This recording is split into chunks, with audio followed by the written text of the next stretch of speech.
안녕하세요. 디벨로퍼 길 길관재 과장입니다. 오늘은 경기도 화성시를 중심으로 성장관리 권역이란 무엇인가, 그리고 자연녹지지역, 계획관리지역의 차이에 대해서 한번 알아보겠는데요. 자연녹지지역과 계획관리지역 중 어떤 토지가 좋은지 이런 거 잘 모르시는 분들이 많아서 그걸 준비했고, 그 다음에 성장관리권역이라고 우리가 토지이용계획 확인할 때 보면은 성장관리권역이라고 뜨는데 이게 무슨 뜻인지 잘 모르시는 분들이 많은 것 같아서 제가 준비를 해봤습니다. 자, 다음 장으로 넘겨보겠습니다. 자, 일단은 성장관리권역을 알기 위해서는 수도권 정비계획법이라는 법을 알아야 됩니다. 국토종합계획 하위에서 이제 수도권 정비계획이라는 계획법이 있는데요. 내용을 한번 읽어보면은 수도권 정비에 관한 종합적인 계획의 수립과 시행에 필요한 사항을 정함으로써 수도권에 과도하게 집중된 인구와 산업을 적정하게 배치하도록 유도하여 수도권을 질서 있게 정비하고 균형 있게 발전시키는 것을 목적으로 한다. 이게 이제 수도권 정비 계획법이고요. 여기에 따른 이제 하위 계획으로 성장관리권역이라는 게 나오게 됩니다. 자, 넘겨보겠습니다. 자, 수도권 정비 계획법에 의한 세 가지 권역이 위치합니다. 자, 일단 이렇게 수도권 지도를 준비를 했는데요. 크게 과밀억제권역, 그 다음에 성장관리권역, 자연보전권역 이렇게 세 가지가 존재를 합니다. 자, 과밀억제권역을 보시게 되면은 대부분 이제 서울을 중심으로 분포해 있는데요. 시흥시, 군포시, 수원시, 그 다음에 성남, 하남, 남양주, 의정부, 고양시까지, 인천까지죠. 이렇게 지금 과밀억제권역이 분포되어 있고, 그 위쪽 지방하고 북쪽하고 남쪽은 성장관리권역으로 위치합니다. 오늘 이제 중점적으로 볼 화성시는 성장관리권역에 해당이 됩니다. 자, 그 다음에 이제 수도권을 중심으로 동측으로 가게 되면은 경기도 광주나 양평, 그 다음에 이천, 용인 일부가 이제 걸쳐 있는데요. 여기는 자연보전권역에 해당이 됩니다. 왜냐하면 이제 이쪽에서 나오는 이쪽에 흐르는 이제 하천들이 수도권으로 유입된 하천이기 때문에 자연을 보전하기 위한 자연보전권역으로 지정되어 있는 것을 보실 수 있습니다. 우리가 자주 놀러가는 가평군도 자연보전권역에 해당이 됩니다. 자, 일단 과밀억제권역을 살펴보게 되면요. 과밀억제권역은 여기 내용을 한번 읽어보겠습니다.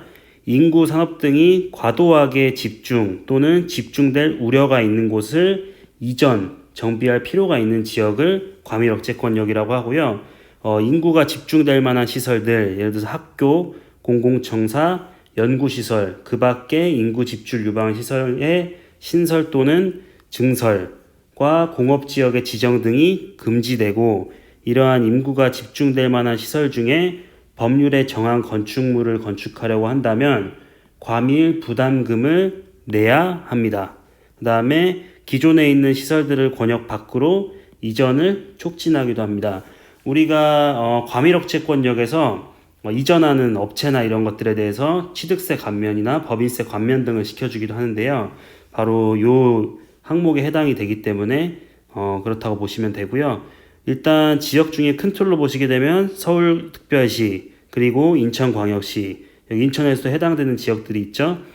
그 다음에 경기도, 의정부, 그 다음에 남양주시, 하남시, 고양시, 수원시, 그 다음 성남, 요렇게 있고, 그 다음에 시흥시 같은 경우에는 반월 특수지역에서 해제된 지역을 포함, 여기 반월 특수지역을 제외한다고 나와 있습니다. 시흥시에서는 시화공단, 요런 거는 과밀억제권역에 해당이 되지 않는다고 보시면 됩니다. 자, 그 다음에 오늘 좀 중점적으로 볼 게 성장관리권역입니다. 성장관리권역의 내용을 한번 읽어볼게요. 성장관리권역이란 과밀억제권역으로부터 이전하는 인구 및 산업을 계획적으로 유치하고 산업의 입지와 도시개발을 적정하게 관리할 필요가 있는 지역을 말한다고 써 있습니다. 쉽게 말해서 성장관리권역은 개발을 좀 하려는 지역입니다. 과밀억제권역에서 이제 이전을 시켜서 성장관리권역으로 유치를 시키는 걸 목적으로 하는데요. 성장관리권역으로 유치를 시켜서 도시개발을 적정하게 관리를 하고, 그 다음에 산업이나 인구 등을 계획적으로 계속 유치를 하려는 지역이 성장 관리 권역이라고 보시면 되겠습니다. 예시에서 이제 보시게 되면은 안산시, 그 다음에 평택, 그리고 이제 뭐 제일 중요한 화성시, 그 다음에 김포시 이렇게 보시면 되고요. 인천광역시도 일부 성장 관리 권역으로 포함되어 있는 것을 확인하실 수가 있습니다. 그리고 시흥시도 일부 지역은 성장 관리 권역으로 지정되어 있다고 보시면 되겠습니다. 자, 다음으로 넘겨보겠습니다. 자, 그 다음에 아까 수도권의 동측 부근에 위치한 자연보전권역에 대해서 한번 볼 건데요. 이건 뭐 크게 볼 필요는 없고, 자연보전권역이란 한강 수계, 아까 말씀드린 이제 우리가 상수원으로 공급받아서 식수로 이용하거나 생활용수로 쓰는 이제 그 한강 수계에 수질 및 녹지 등 자연환경의 보전이 필요한 지역을 자연보전권역으로 지정을 합니다. 예시를 보게 되면은 이천, 가평, 양평, 여주, 광주시 전체 지역 및 용인시 일부, 그 다음에 안성시 일부 지역이 자연보존권역에 해당이 됩니다. 여기는 이제 한강 수계를 보전하기 위해서 자연보전권역으로 지정을 했다고 보시면 되고요. 일부 이제 개발이 제한되는 부분들이 좀 많은 지역입니다. 자, 다음 넘겨보겠습니다. 자, 과밀억제권역에서의 행위 제한입니다. 우리가 이제 이따가 내용 넘어갈 이제 계획관리 지역과 자연녹지 지역을 살펴보기 전에 요 내용들은 기본적으로 좀 알아야 되는 내용이라서 조금 지루하시더라도 한번 참고로 보시면은 도움이 많이 되실 겁니다. 자, 과밀억제권역의 행위 제한을 보시면은 여기 써 있죠. 표를 제가 여기다 해놨는데 내용들이 좀 복잡하니까 가장 중요한 내용들만 제가 정리를 좀 해봤습니다. 자, 대형 건축물 15,000제곱미터에서 25,000제곱미터 이상이 되는 그 대형 건축물은 과밀 분담금을 부과하게 됩니다. 과밀 부담금을 부과하게 되는데 요건 이제 서울특별시에 해당이 되고요. 지자체 출자 건축물이나 벤처기업 직접시설 등은 과밀 부담금을 납부하지 않습니다. 자, 그 다음에 공업지역을 보시게 되면은 기존 면적 범위 내에 위치 변경만 심의를 통해서 공업지역으로 지정을 할 수가 있습니다. 자, 그 다음에 개발 사업을 보시면은 대규모 개발 사업입니다. 택지는 100만 제곱미터, 그 다음에 공업용지는 30만 제곱미터, 관광지는 10만 제곱미터 이상이 되게 되면은 심의를 거쳐서 허용을 받을 수가 있습니다. 심의가 필요합니다. 자, 그 다음에 종전 대지에 대한 규제인데요. 자, 1만 제곱미터 이상의 종전 대지의 인구 집중 유발 시설을 조성하게 될 경우에는 여기도 마찬가지로 사전에 심의가 필요합니다. 지자체 심의를 통해서 허용을 할 수 있는 얘기입니다. 그 다음에 공업지역 같은 경우에는 종전 대지 규제에서 아까 1만 제곱미터 이상이었는데 공업지역은 2만 제곱미터 이상일 경우에 인구 집중 유발 시설 조성을 하는 경우에는 사전에 심의가 필요하다는 내용입니다. 자, 넘겨서 성장관리 권역을 보겠습니다. 자, 성장관리 권역의 행위 제한입니다. 규제가 가장 약하다고 제가 적어놨는데요. 성장관리 권역이 개발 행위를 하기에는 좀 편리하다고 보시면 되겠습니다. 행위 제한이 많지가 않습니다. 자, 이것도 마찬가지로 제가 내용을 정리를 해봤는데요.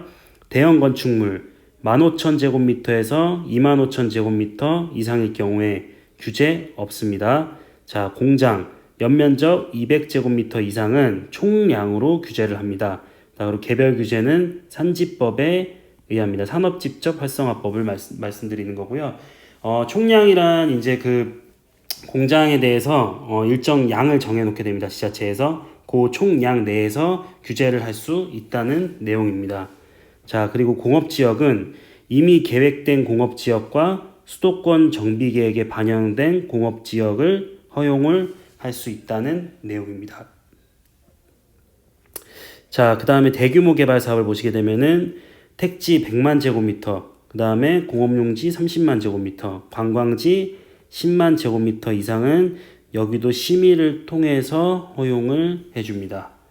여기는 사실상 뭐 저희가 그 소규모로 개발하는 거를 본다고 했을 때는 행위 제한이 뭐 거의 없다고 보시면 되겠습니다. 자, 다음 넘겨보겠습니다. 자, 자연 보전 권역에서의 행위 제한입니다. 여기는 정리를 제가 좀 해봤는데요. 대형 건축물은 일단 규모 이상은 금지가 되고요.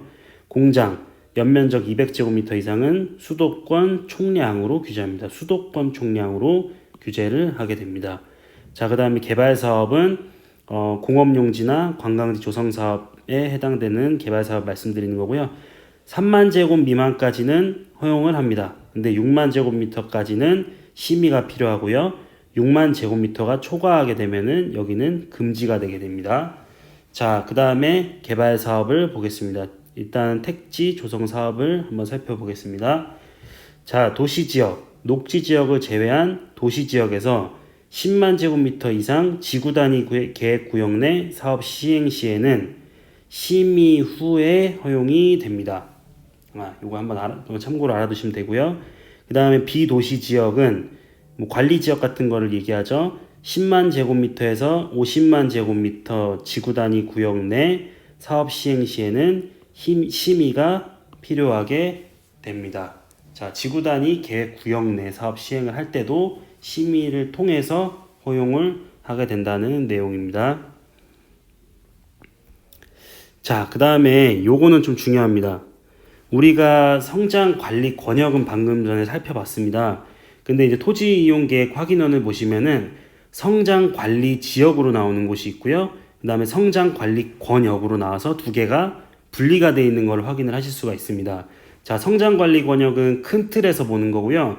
성장 관리 지역은 좀 그 큰 틀 안에 있는 범위라고 보시면 되는데, 쉽게 생각해서 성장 관리 방안 수립 지역이 성장 관리 지역이라고 보시면 되겠습니다. 요건 제가 이따가 토지 이용 계획 확인원에서 확인을 시켜 드릴 건데요. 성장 관리 방안 수립 지역이라고 써 있는 지역들이 있습니다. 얘 같은 경우에는 뭐 인센티브를 좀 더 부여한다거나 그런 내용들이 있는데, 일단 여기 한번 보시고 뒤에서 한번 살펴보겠습니다. 자, 성장 관리 권역을 보시게 되면은 수도권 정비계획법에 규정된 것으로 수도권의 인구와 산업을 적정하게 배치하기 위해 구분된 권역 중 하나로 과밀억제권역으로부터 이전하는 인구와 산업을 계획적으로 유치하고 산업의 입지와 도시개발을 적정하게 관리할 필요가 있는 지역을 성장관리권역이라고 합니다. 자, 이거는 이제 성장관리권역이고요. 자, 밑에 이제 성장관리지역을 살펴보겠습니다. 성장관리지역은 지역의 특성, 개발 여건 등을 고려하여 난개발 방지를 목적으로 성장관리 방안이 수립되었거나 수립하기 위해 설정한 지역을 성장관리지역이라고 합니다. 자, 여기를 보면은 무분별한 남개발을 막고 체계적인 개발 및 관리를 위해 한 번 더 규제한다고 써 있는데요. 규제를 하는 경우들이 있고 인센티브를 주는 경우들도 있는데, 요거 설정 기준을 한번 보시게 되면은, 자, 설정 기준을 한번 보겠습니다. 자, 1번 주변의 토지 이용이나 교통여건 변화 등으로 향후 시가화가 예상되는 지역입니다. 도시의 확장이 돼서 여기 성장 관리 지역으로 해당되는 지역은 시가화가 도시 지역으로의 확장이 예상되는 지역입니다. 지가가 많이 상승할 가능성이 높은 지역이라고 보시면 되고요. 자, 2번 개발 수요가 많아 무질서한 개발이 진행되거나 진행될 것으로 예상되는 지역.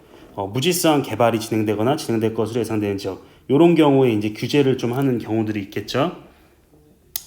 자, 그 다음에 이제 3번을 보시게 되면은 주변 지역과 연계하여서 체계적인 관리가 필요한 지역. 자, 2번하고 3번 요 내용 때문에 규제가 들어갈 수도 있다는 내용입니다.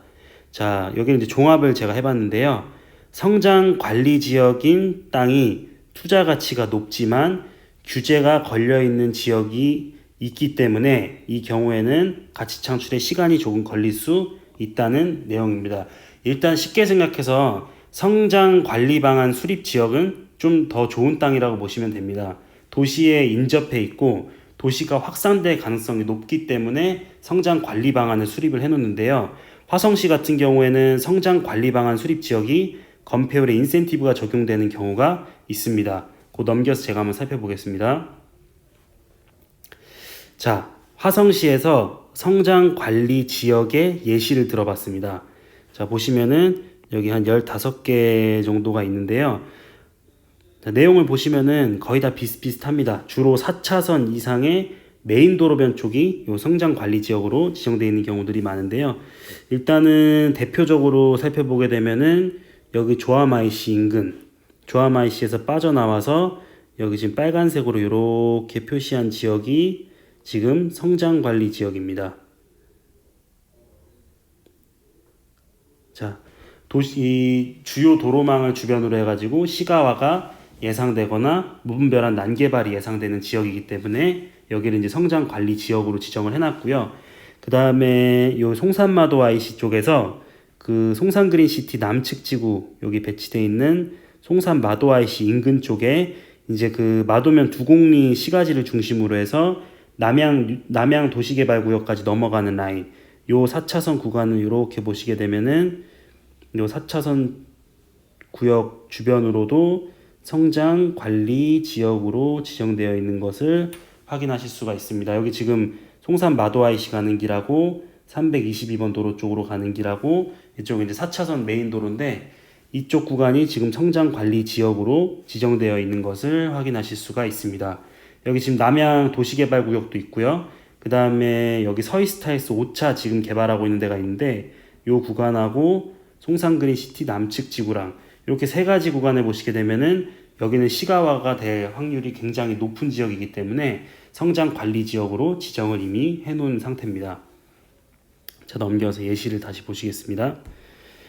자, 여기 성장 관리 지역의 예시입니다. 자, 소재지는 경기도 화성시 마도면 두곡리 412-5번지. 여기서 보시게 되면은 지금 현재 지목은 대로 되어 있습니다. 면적은 여기 보시면 되고요. 지역 지구 등 지정 여부. 지금 이거 보고 있는 게 토지이용계획 확인원인데요.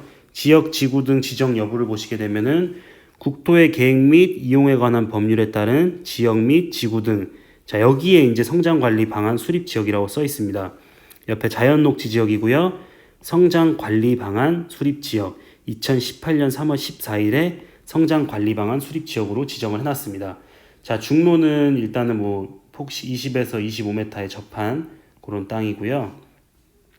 그 다음에 여기 다른 법령 등에 따른 지역 지구 등을 보시게 되면은 수도권 정비계획법에 성장 관리 권역으로 지정되어 있는 것을 보실 수가 있습니다. 이거는 이제 화성시에 포함이 되기 때문에 수도권 정비계획법에 따른 성장 관리 권역으로 써 있는 거고요. 중요한 건 여기 성장 관리 방안이 수립된 지역이라는 게 중요합니다.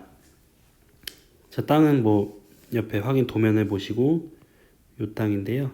이렇게 참고로 보시면 되겠습니다. 여기 지금 도로를 이렇게 접하고 있는 그런 땅입니다. 이쪽이 이제 4차선 도로고요. 자, 넘겨서 보시면은 요 건물이 있는 지역이 지금 성장 관리 지역으로 지금 지정된 지역입니다. 자, 성장 관리 지역의 이제 그 건폐율 완화 기준을 한번 보시게 되면은 여기 이제 법령에 따라서 뭐 자연녹지 지역의 건폐율 완화, 그다음에 관리 지역에 따른 건폐율 완화라는 요 기준이 이제 써 있게 되는데 여기 내용은 크게 중요한 거는 없고요. 인센티브를 보시게 되면은 계획관리 지역이 성장 관리 지역으로 지정된 경우에는 건폐율을 50% 이하로 올려줍니다. 원래 40% 이하인데 50% 이하로 인센티브를 주게 됩니다. 자, 그리고 자연녹지 지역 및 생산관리 지역, 자연녹지 지역이나 생산관리 지역의 경우에는 30% 이하로 건폐율을 높여줍니다. 원래 자연녹지 지역이나 생산관리 지역이 20% 이하인데요. 성장관리 지역으로 해당되는 경우에는 30% 이하로 건폐율을 높여주게 됩니다. 좀 더 좋다고 보시면 되죠.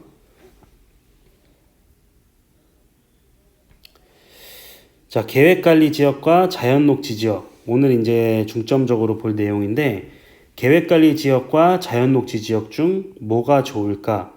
제가 이거를 이제 오늘 한번 보려고 성장관리 방안 수립 지역과 그 다음에 성장관리 권역에 대해서 한번 살펴본 겁니다. 자, 예시를 보시게 되면은 경기도 화성시 남양읍 남양리 390-3번지에 위치한 땅입니다. 지목은 현재 대로 되어 있고요. 국토의 계획 및 이용에 관한 법률에 따른 지역 지구 등을 보시면 현재 계획관리 지역이며 성장관리 방안 수립 지역입니다. 인센티브 적용됩니다. 자, 그다음 다른 법령 등에 따른 지역 및 지구 등을 보시게 되면은 여기 수도권 정비 계획법에 따른 성장 관리 권역으로 지정되어 있습니다. 자, 요 땅이고요. 현재 요 4차선 대로변에 위치하고 있습니다. 자, 아까 이제 앞에서 이제 토지 이용 계획 확인원을 통해서 봤던 그 건물입니다. 요 땅에 위치한 지금 건물인데 남양 공구 유통상가로서 지금 유통상가 건물로 쓰고 있는데요. 요 건물입니다. 이거는 사진을 한번 보시고 다음 넘겨보도록 하겠습니다. 자, 다음 예시를 한번 살펴보겠습니다. 여기는 성장 관리 방안 수립 지역의 자연녹지 지역이고요. 전에 살펴봤던 건 성장 관리 방안 수립 지역의 계획 관리 지역입니다. 둘 다 인센티브는 적용됩니다. 자, 소재지는 경기도 화성시 마도면 두곡리 260-7번지에 위치한 그런 땅이고요. 지목은 현재 대로되어 있고 여기도 마찬가지로 자연녹지 지역이며 성장 관리 방안 수립 지역이라고 지정이 되어 있습니다. 자, 그리고 성장 관리 권역, 수도권 정비계획법에 따른 성장 관리 권역에 해당이 되는 이런 땅입니다. 땅은 지금 이 땅이고요. 저희 앞쪽으로 이제 대로를 물고 있고 옆쪽으로 2차선 도로를 물고 있는 그런 땅입니다. 자, 이 땅에 지금 지어진 건물입니다. 여기는 송정리 두곡리에서 송정리로 넘어가는 그 도로를 보시게 되면 송정로 쪽에서 바로 초입 쪽에 이렇게 마도프라자라고 기역자로 지어진 건물이 있습니다. 요 건물이 이제 성장 관리 방안 수립 지역으로 지정된 자연 녹지 지역에 건축한 건축물입니다. 사진을 한번 보시고요. 자, 결론을 한번 내려보면은 계획관리 지역과 자연 녹지 지역 중 뭐가 좋을까? 자, 정답은 없습니다. 계획관리 지역이 건폐율하고 용적률이 높아서 활용도가 높을 수는 있지만 입지적으로 자연녹지 지역보다 떨어질 경우에는 입지조건이 좋은 자연녹지 지역 땅이 더 낫습니다. 건폐율 용적률이 중요하다기보다는 오늘 이제 제가 설명드리고자 하는 내용은 입지가 중요하다는 것을 설명을 드리려고 제가 성장관리 권역부터 성장관리 지역을 제가 설명을 드린 겁니다. 자, 다만 성장 관리 방안이 수립된 지역에서는 이 지금 다른 내용인데요. 성장 관리 방안이 수립된 지역에서는 계획 관리 지역 땅이 저는 더 낫다고 사료가 됩니다. 요거는 제 개인적인 의견인데 정답은 없습니다. 자연 녹지 지역이 더 좋을 수도 있는데 같은 땅이라고 보게 되면은 성장 관리 방안이 수립된 지역에서는 자연녹지 지역보다는 계획관리 지역이 전 더 낫다고 사료가 됩니다. 왜냐하면 같이 시가가 될 확률이 높은 지역으로 지정이 됐기 때문에 성장 관리 방안이 수립이 된 건데 같은 그런 개발 호재가 많은 지역이라고 놓고 봤을 때는 상대적으로 건폐율이나 용적률이 조금 더 높기 때문에 여기서는 입지가 거의 비슷하다는 전제 하에는 계획관리 지역이 전 더 낫다고 좀 더 사료가 됩니다. 자, 좋은 땅을 고르는 방법에 대해서 한번 설명을 드리겠습니다. 자, 물론 가장 중요한 거는 이제 입지죠. 입지가 가장 좋아야 좋은 땅입니다. 용도 지역, 개발을 할 수 있다는 전제 하에는 용도 지역보다는 입지를 먼저 보시는 게 가장 좋고요. 도로변에 위치한 필지라면은 도로가 확장될 가능성이 있는지 요거 도시계획 정보를 통해서 한번 체크를 해보시는 게 좋습니다. 요 도시계획 정보는 인터넷에 이렇게 UPS라고 치시면은 도시계획 정보 시스템을 통해서 지도에서 도로변 쪽으로 해가지고 도로가 확장될 가능성이 있는지 없는지 이렇게 시유지를 묶여놓은 지역이 있는지 없는지 UPS를 통해서 확인하실 수가 있습니다. 이거는 인터넷에 검색해가지고 한번 확인을 해보시면 되겠습니다. 자, 이렇게 도로가 확장될 가능성이 있다는 내용은 향후에 이쪽에 개발 호재, 개발 압력이 계속 밀려오는 지역이기 때문에 이런 지역이 성장 관리 방안으로 수립될 가능성이 높은 지역입니다. 그렇기 때문에 입지가 가장 중요하고 도로변에 위치한 필지라면은 도로가 확장 가능성이 있는지를 먼저 한번 체크를 해보시는 것도 좋습니다.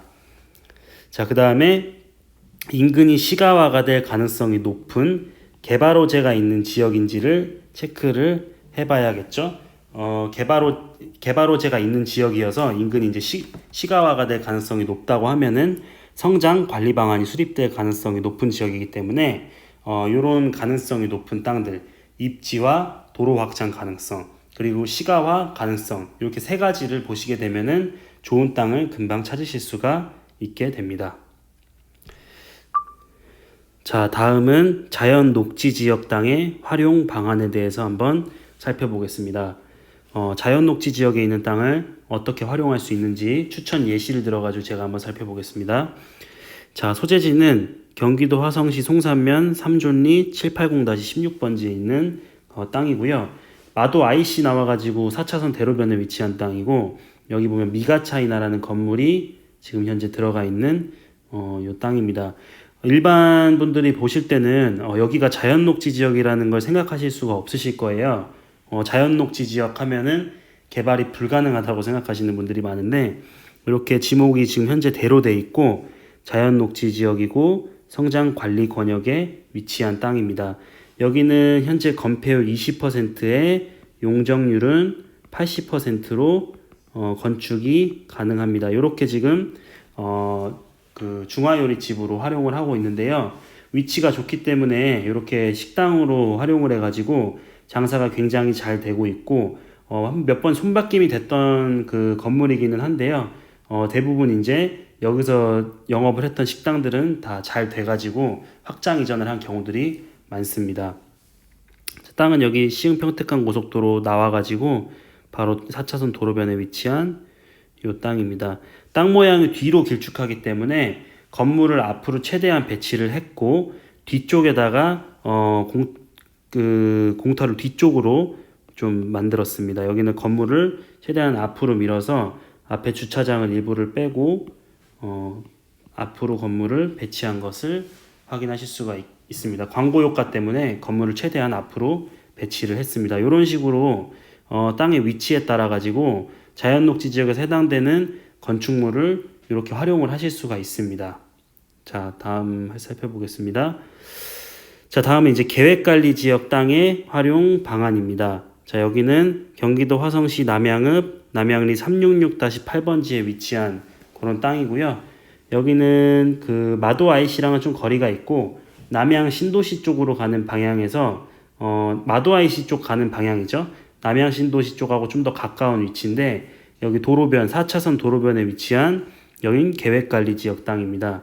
현재 여기 보시면은 식자재 할인 마트로 쓰고 있습니다. 입지가 좋기 때문에 식자재 마트로 쓰고 있는 그런 건물이고요. 여기는 성장 관리 방안 수립 지역입니다. 따라서 원래 계획관리 지역 건폐율 용적률이 40에 100%인데 여기는 50에 100%입니다. 인센티브가 적용됐기 때문에 건폐율이 10%가 더 높다고 보시면 됩니다. 그 다음에 지역지구등을 보시게 되면은 성장 관리 권역, 수도권 정비 계획법에 의거하여 성장 관리 권역으로 지정된 계획관리 지역 땅입니다. 위치가 좋은 계획관리 지역 땅은 더군다나 또 성장 관리 방안이 수립되어 있다고 하면 인센티브까지 적용이 되기 때문에 굉장히 다양한 용도로 활용이 가능한데요. 이런 식으로 이제 위치 좋은 경우에는 마트 같은 걸로도 활용을 하실 수가 있고, 좀 위치가 상대적으로 좀 더 들어가는 지역이다. 근데 시내 쪽하고는 가깝고 주변에 상업단지들이 많이 위치해 있다. 그러면 원룸이나 다세대 주택으로도 충분히 활용이 가능한 게 계획관리 지역이고, 마찬가지로 자연녹지 지역도 그런 식으로 활용이 가능합니다. 자, 오늘은 이렇게 성장관리 권역과 성장관리 지역, 그리고 계획관리 지역과 자연녹지 지역의 차이와 어떤 땅이 좋은지, 그리고 어떻게 활용을 할 수 있는지 몇 가지 그냥 예시를 들어가지고 제가 살펴봤는데요. 화성에서 투자 가치가 높고 활용도가 높은, 그 다음에 그런 자연녹지 지역과 계획관리 지역 토지를 찾는다고 하면은 여기 최고의 필지와 최적의 활용 방안을 컨설팅해줄 디벨로퍼길 길관재 과장에게 연락을 주시면 되겠습니다. 저희가 화성에 좀 좋은 입지의 도로변 땅이나 또 주택지로 활용할 만한 좋은 땅들을 많이 가지고 있기 때문에 저한테 연락 주셔서 좋은 입지의 자연녹지 지역, 계획관리 지역 토지를 찾으셔가지고 토지 투자에 성공을 하시고 또 한 단계 또 업그레이드 되는 그런 디벨로퍼가 되시면 좋겠습니다. 자, 오늘 설명 마치겠습니다. 감사합니다.